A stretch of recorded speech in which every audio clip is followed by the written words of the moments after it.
Soy Farhat, vengo de Argentina y hace 2 años que estoy en Valencia, pero he nacido en India. Soy de Mumbai, la ciudad. Mi religión es musulmán, por eso mi nombre es Farhat. Y hace casi 2 años que estoy en Valencia, adaptando a poco una nueva cultura y nuevo ritmo de la vida.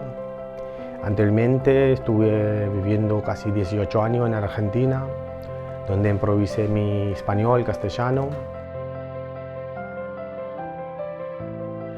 Y desde pequeño quise viajar al mundo, que es parcialmente mi sueño era para conocer el mundo, pero no era la manera que quisiera conocer inmigrándome cada vez. Nací, como dije, en India, que es lleno de multicultura y es una de las más grandes democracias del mundo.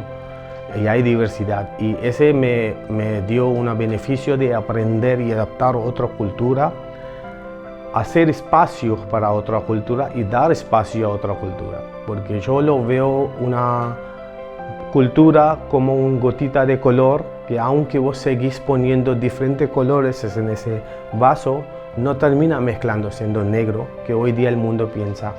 Teniendo el mundo lleno de guerra, para mí viene muy bien adaptar y hacer espacio a otra cultura.